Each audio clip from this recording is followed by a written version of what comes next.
Well, thank you for joining us. My name is BJ Murphy, publisher of Neuse News, neusenews.com, and we're excited to bring you another interview with a candidate for the general election, which is happening this Tuesday, November 3rd. Early voting starts on October 15th, of course. But don't forget that on Tuesday, November 3rd at 7:30 p.m. right here on Facebook, the Neuse News team will bring you a general election night's results. We'll do it live for you right here. So as results come in, we'll talk about them and we'll give you all the results at 7:30 p.m. Tuesday, November 3rd. And today we're joined by Miss Virginia Cox-Daugherty, and she is running for a seat with the North Carolina House. Thank you so much for being with us. Thank you for having me. Yes, ma'am. So tell us a little about you and tell us why you're running.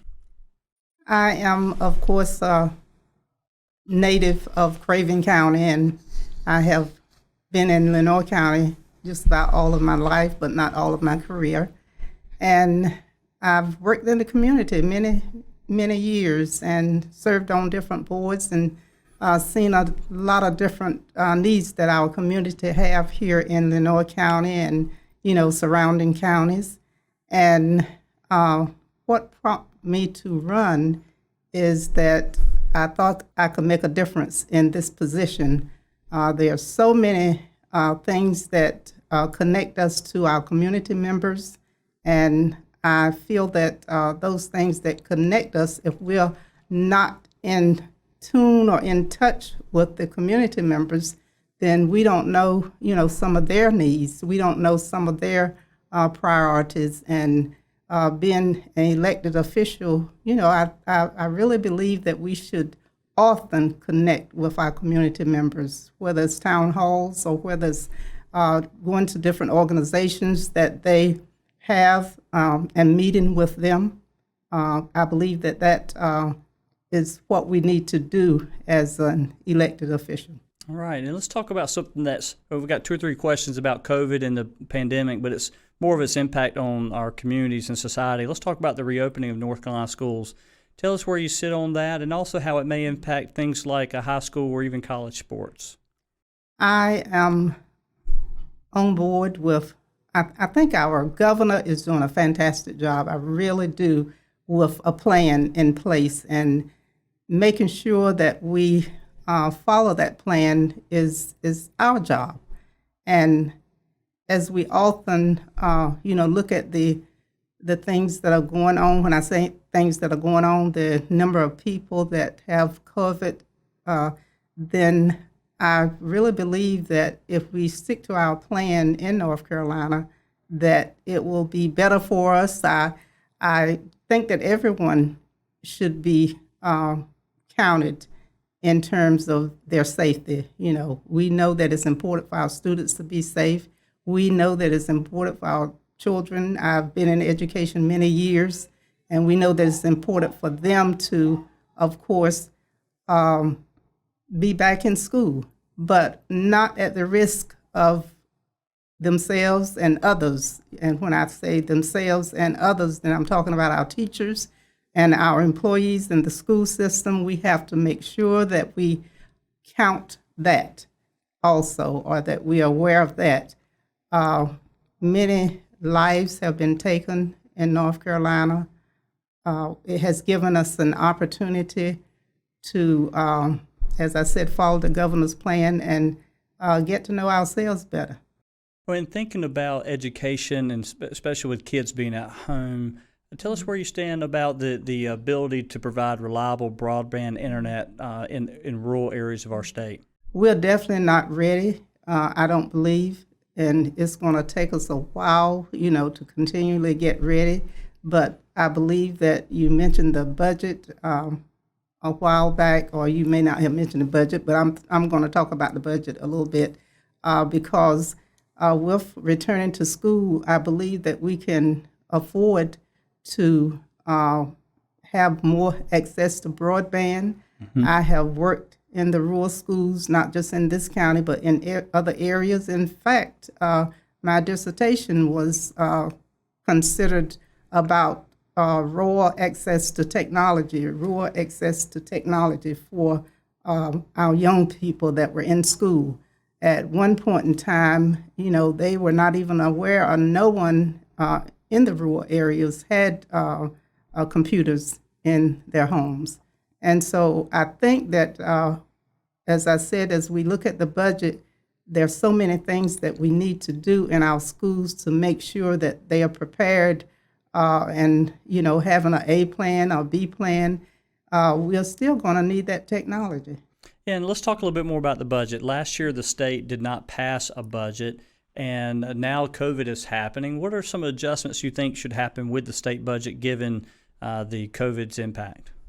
I think that, of course, that trickles down as to what the state get in federal funds also, but I think it should be more with the COVID. There should be more in the budget. There should be more planning, for our community members, and that we talk about health care and all of that affects our budget in so many ways. So we need funds, in our states. We need, in the state of North Carolina, we need funds locally. If we're not getting them from federal and we're not getting enough funds to work with in state, then, we're not going to have the budget that we need to combat this COVID. Right now, it's we're middle late September, and people have already started requesting absentee ballots, and certainly early voting starts at October 15th in person. Not too long ago, the citizens of our state passed a constitutional amendment about voter ID. Tell us where you stand on that issue. Well, we of course, I'm familiar with that. I was on the Board of Election for a few years, and I think that as far as voter ID, the plan that we have in place again for voter ID, I think that it is sufficient, and it's given us an opportunity to have time, to put that plan in place so that we will be able to have as many members as possible that are registered voters to be able to, get their IDs from different sources. All right, and as you think about this election and getting everybody ready to go out and vote, kind of give us a closing argument as to why folks should support you and how they can reach out to you if you show them like a website or anything like that. I do have a website that tells more about me because it would take me quite a bit of time to talk about me, but I care about health care. Mm-hmm. One of the reasons that I did get in this race is because, as I stated before, there are so many different needs within our community, and being in the community, working in the community, healthcare is a priority. I've worked with our seniors, and I've seen, and working with my parents, of course, through their illnesses, I've seen them, our seniors, and of course our young people, expansion of Medicaid, I've seen them be right at that poverty level and don't qualify for Medicaid. And with the expansion of Medicaid, then of course our seniors will be able to afford the prescription drugs. Sometimes they have to choose between whether they get this expensive medicine for pre-existing needs and whether they can get insured.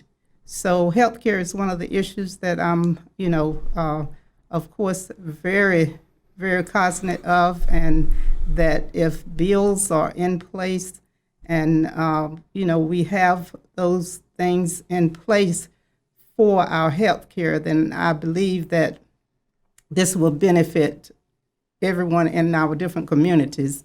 And as far as agriculture, clean air, I was a sharecropper's daughter and granddaughter, and, I come from a family of farmers, and utmost, those are one of the things that are, platform for me, one of the things that I care about. And my father was an avid gardener, going about in the community, not selling, but giving vegetables, to different people, mm-hmm. and just leaving it on their doorstep and, knowing that they need it. So clean air is going to affect, or has affected, with the different throwaways that we have.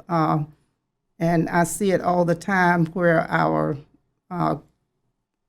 trash and different things that we throw away. It affects our waters and our seafood. I won't say seafood, but our products that we have that is very important to the health of different people.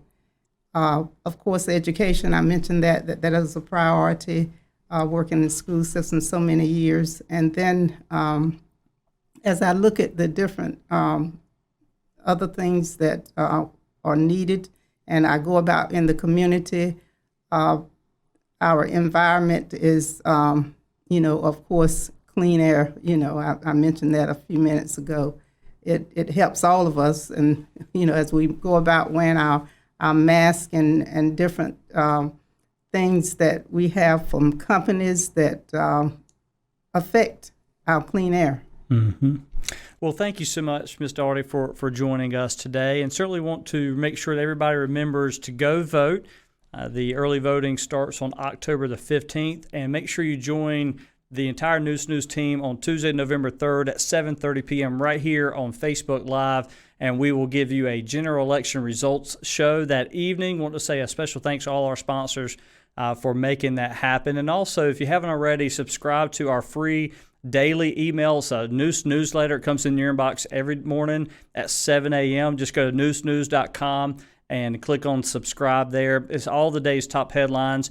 And further, if you want to get like the breaking news text alerts, whether it's the governor who makes an announcement or something happens here locally with like the school board, whenever these big moments happen during the day or during the week, a Neuse will send you a breaking news text alert. All you've got to do is send the keyword NN to 484848, and we will subscribe you again. All that is free. Ms. Daugherty, thank you so much for being here. Thank you again for having me. Yes, ma'am. Y'all get out and vote, and be sure to join us on election night, Tuesday, November 3rd, right here on Facebook at 7:30.